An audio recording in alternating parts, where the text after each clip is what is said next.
આગામી દિવસોમાં 15 સપ્ટેમ્બરથી હેલ્મેટ ફરજિયાત કરવામાં આવશે ત્યારે દિવાળીપુરા નવીન કલેક્ટર કચેરી ખાતે આમ આદમી પાર્ટી દ્વારા હેલ્મેટનો કાયદો પાછો ખેંચવા અંગે જિલ્લા કલેક્ટર અનિલ ધામેલિયાને આવેદનપત્ર આપી રજૂઆત કરવામાં આવી હતી। વડોદરા શહેર દિવાળીપુરા નવીન કલેક્ટર કચેરી ખાતે 15 સપ્ટેમ્બરથી હેલ્મેટનો કાયદો યથાવત કરવામાં આવ્યો છે, તેને લઈને આજે આમ આદમી પાર્ટી દ્વારા જિલ્લા કલેક્ટરને હેલ્મેટનો કાયદો પાછો ખેંચવા અંગે આવેદનપત્ર આપી રજૂઆત કરવામાં આવી હતી। ત્યારે આમ આદમી પાર્ટીના પ્રમુખ અશોક ઓઝા અને સાથે કાર્યકર્તા આવેદનપત્ર આપવા આવ્યા ત્યારે જિલ્લા કલેક્ટર અનિલ ધામેલિયાને આવેદનપત્ર સ્વીકારવા અંગે ના પાડી હતી। ત્યારે આમ આદમી પાર્ટી દ્વારા રામધૂન કરી વિરોધ પ્રદર્શન કરવામાં આવ્યું। હેલ્મેટનો કાયદો પાછો ખેંચવાના નારા સાથે વિરોધ પ્રદર્શન કર્યું અને જિલ્લા કલેક્ટર અનિલ ધામેલિયાને આવેદનપત્ર આપી રજૂઆત કરવામાં આવી હતી। સાહેબ, આવેદન આપવા આવીએ ત્યારે આજની વાત નથી, આ દરેક વખતની વાત છે કે કલેક્ટર સાહેબની કેબિનની બહાર કલાક રાહ જોવી પડે।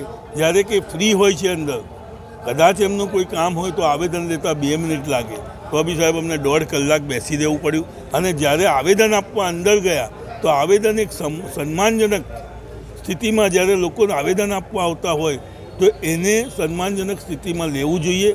કલેક્ટર સાહેબ બેઠા આવેદન લેતા અમે લોકોએ એમને રજૂઆત કરી કે સાહેબ આવેદન જેવી વસ્તુ આપે બી ઊભા થઈ અને માન સન્માનની રીતે આવેદનનું સન્માન આપવું જોઈએ, તો સાહેબે બેઠા ના પાડી કે ભાઈ હું ઊભો થઈને નહીં લઉં, અને બેઠા જ આવેદન લીધું અને જાણે કચરાના ડબ્બામાં નાખી દેવાનું હોય એમ લઈ અને બાજુમાં ફેંકી દીધું।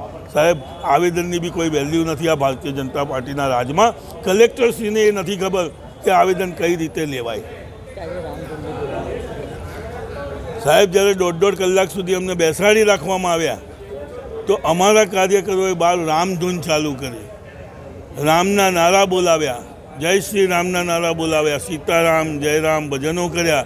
ત્યારે 1.5 કલાક પછી અમને સાહેબને મળવાની તક મળી અને એ બી અમે જોયું કે સાહેબે કેટલું સન્માન આપ્યું છે આ જનતાને।